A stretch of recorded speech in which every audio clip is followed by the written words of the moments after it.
Hello everyone, welcome to my channel the nursing मस्टूम। तो आज की क्लास में हम देखेंगे ओलिगोहाइड्रोमिनियस। ओलिगोहाइड्रोमिनियस क्या होता है? Oligo means something which is scanty और less. Hydramnios is refer to the word amniotic fluid. तो ओलिगोहाइड्रोमिनियस अभी नॉर्मल एमनियोटिक फ्लूइड का लेवल वीक्स ऑफ जेस्टेशन में कितना होता है? तो 12 वीक्स में इट इज अबाउट 40 ml और 20 वीक्स में it is about 400 ml and at term which means 36 weeks to 40 weeks तक ये 1 लीटर के लेवल तक हो जाता है। लेकिन यहाँ पे ओलिगोहाइड्रोमिनियस की कंडीशंस में क्या होता है कि जो एमनियोटिक फ्लूइड है उसका लेवल 200 ml से भी लेस हो जाएगा, जिसकी वजह से ये कंडीशंस होती है। तो यहाँ पे हम डेफिनेशन देखेंगे। It is defined as reduced amniotic fluid volume of less than 200 ml at term, specially at term, और amniotic fluid index which is less than 5 centimeter at 28 to 40 weeks of gestation। Definition क्या बोल रही है कि जो amniotic fluid है उसका जो लेवल है 200 ml से भी लेस होता है। टर्म पे जो एमनियोटिक फ्लूइड का लेवल होता है वो 800 टू 1000 ml हो जाता है। लेकिन यहाँ पे ओलिगोहाइड्रोमिनियस की कंडीशन में 200 ml से भी लेस होता है। और amniotic fluid, normal amniotic fluid index है वो 8 टू 24 सेंटीमीटर होता है। लेकिन यहाँ पे क्या हो रहा है कि जो एमनियोटिक फ्लूइड इंडेक्स है वो 5 सेंटीमीटर से भी कम है। और ऐसे ही एक कंडीशन होती है ओलिगोहाइड्रोमिनियस जिसमें 25 सेंटीमीटर से भी ज़्यादा होता है amniotic fluid index. So here is the definition is what's the definition says is reduce amniotic fluid of normal amniotic fluid level which is less than 200 ml or amniotic fluid index which is less than 5 centimeter at term. It is defined as oligohydramnios. So we will see the causes. Fetal conditions, there are two factors, fetal factors and maternal factors. We will see first the fetal factors. What are the fetal factors which will lead to the oligohydramnios? So here fetal chromosomal और structural abnormalities, कोई भी जो chromosomal और structural abnormalities होगी foetus में present, उसकी वजह से जो फीटस का जो ब्लड फ्लो है वो डिक्रीज हो जाएगा, जिसकी वजह से जो रीनल का फंक्शन है वो डिक्रीज हो जाएगा और फीटस जो है वो यूरिन प्रोड्यूस नहीं कर पाएगा। ठीक है। नेक्स्ट इज ऑब्स्ट्रक्टेड यूरिनोपैथी, जो फीटस की जो यूरिनरी सिस्टम है उसमें कोई भी ऑब्स्ट्रक्शन हो या फिर कोई भी एबनॉर्मलिटीज हो जिसकी वजह से जो फीटस है वो यूरिन इनफली प्रोड्यूस नहीं कर पा रहा है। Next is spontaneous rupture of membrane, pregnancy के दौरान फिर कभी भी जो मेम्ब्रेन है वो स्पॉन्टेनियसली रप्चर हो जाता है, जिसकी वजह से जो एमनियोटिक फ्लूइड है वो एस्केप आउट हो जाता है। Next intrauterine infections, there is a chances of infections which will decrease the uteroplacental inefficiency, which will leads to decreased blood flow in the fetus and will leads to the impairment of the urinary system of the fetus. Next is post maturity. How post maturity will lead to the conditions oligohydramnios, because by that time the placental will decrease its functions and it will reduce the blood flow, so there is a chances of the less urine productions of the, or there is a less secretions from the fetus sides, and which will lead to oligohydramnios. The next is IUGR. IUGR, intrauterine growth retardations, foetus जो अच्छे से growth नहीं कर पा रहा है उसकी वजह से क्या होता है कि जो फीटस का जो ब्लड फ्लो है वो डिक्रीज होगा, उसकी वजह से रीनल इम्पेयरमेंट होगा। रीनल इम्पेयरमेंट होगा तो यूरिन उतने अमाउंट में प्रोड्यूस नहीं हो पाएगा। तो ये चांसेस होते हैं कि ये सारी जो कंडीशंस है, फीटल क्रोमोसोमल स्ट्रक्चरल एनोमलीज है, ऑब्स्ट्रक्टिव यूरिनोपैथी है, स्पॉन्टेनियस रप्चर ऑफ मेम्ब्रेन है, या फिर पोस्ट मैच्योरिटी देख सकते हैं हम, आईयूजीआर है, ये सब जो भी कंडीशंस है ये सब ओलिगोहाइड्रोमिनियस की कर सकती है। नेक्स्ट हम देखेंगे maternal factors. What all are the maternal conditions which will leads to the oligohydramnios? First is hypertensive disorders. Any maternal disease, it can be a cardiac or it can be hypertensive or it can be renal impairment, chronic renal disease in the maternal side, which will lead to the oligohydramnios. Uteroplacental insufficiency. There is a diminished blood flow from the uterus to the placenta, and it will decrease the functions of the placenta to supply the enough amount of blood to the fetus, and it will decrease the blood flow in the fetus, so it will lead to the oligohydramnios. Then dehydrations.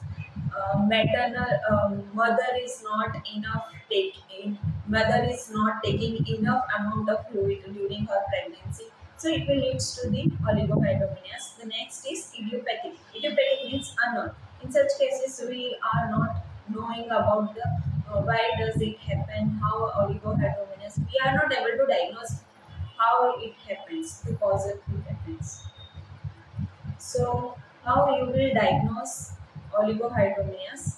By doing certain clinical examinations like abdominal examination by palpating fundal height, or by doing leopard maneuver. You will get to know about the fetal presentations, then positions, then amount of fluid, or you will able to feel the fetus part. So we will see one by one. Uterine size is much smaller than the period of amenorrhea. That means जो uterus का size है वो just weeks of gestation के according नहीं होगा. जैसे कि 32 weeks पे कितना लेवल का हो जाता है, 38 वीक्स पे कितना लेवल की फंडल हाइट हो जाती है, तो उसके अकॉर्डिंग यहाँ पे हमें यूट्रस का साइज है वो कम दिखेगा, स्मॉल दिखेगा. Less fetal movement. ऑफकोर्स यहाँ पे स्कैंटी फ्लूक्वा है, तो जिसकी वजह से फीटस जो एडिक्वेटली मूव नहीं कर पा रहा है.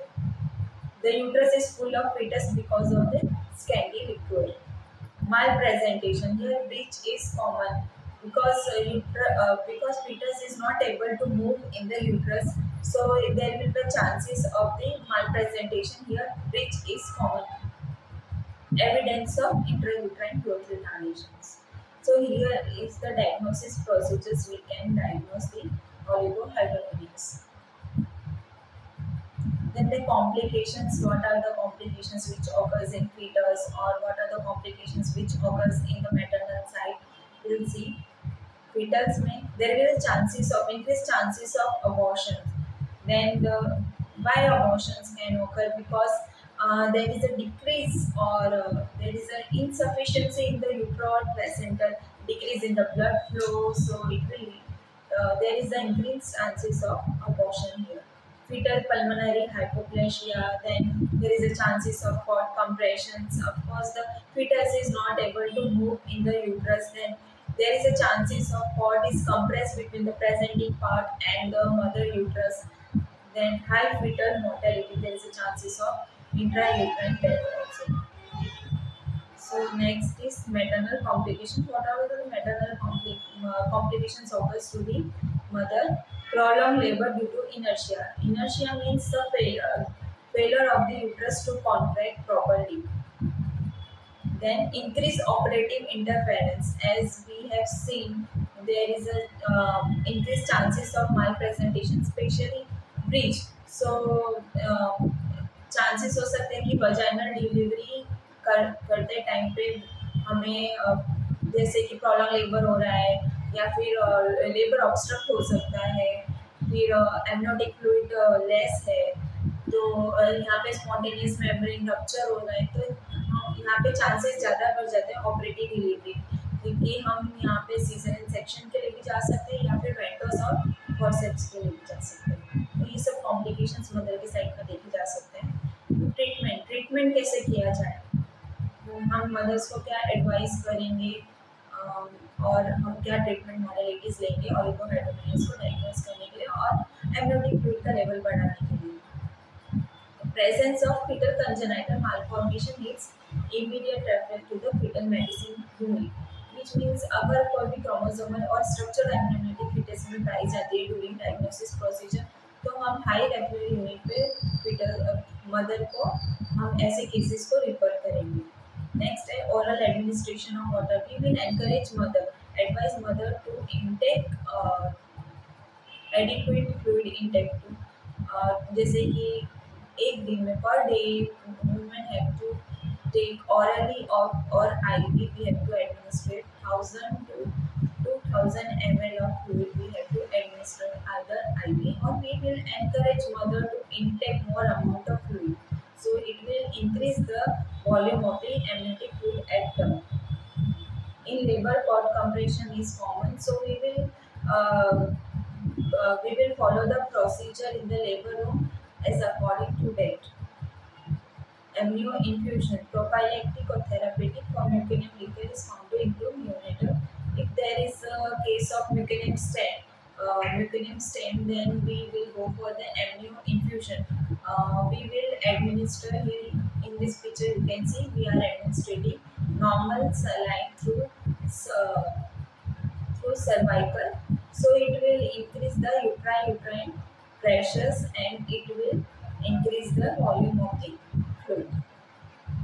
सो आज की क्लास में हमने देखा है कि ओलिगोहाइड्रोमिनियस क्या होता है, उसकी डेफिनेशन क्या है, कॉजेस हमने देखे हैं, फिर हमने कॉम्प्लिकेशंस देखे हैं, डायग्नोसिस प्रोसीजर्स देखे हैं और ट्रीटमेंट प्रोसीजर्स देखे हैं क्या क्या होते हैं। जैसे ओलिगोहाइड्रोमिनियस 200 ml के लेवल से भी वॉल्यूम कम हो तो उसको हम ओलिगोहाइड्रोमिनियस कह सकते हैं। और हम लोग क्लिनिकली इसको कैसे डायग्नोस कर सकते हैं, जो उसका एमनियोटिक फ्लूइड इंडेक्स है वो 5 सेंटीमीटर से भी कम होगा तो हम उसको ओलिगोहाइड्रोमिनियस कहेंगे। और हमने बहुत सारे पॉजिटिव कॉजेज देखे हैं, जैसे फीटस में क्रोमोसोमल एबनॉर्मलिटीज है, या फिर इंट्रायूट्राइन ग्रोथ रिटार्डेशंस है, या फिर ऑब्स्ट्रक्टेड न्यूरोपैथी है, in maternal we have seen like hypertensive disorders है, और एनी यूट्रोप्लेसेंटल इनसफिशिएंसी है।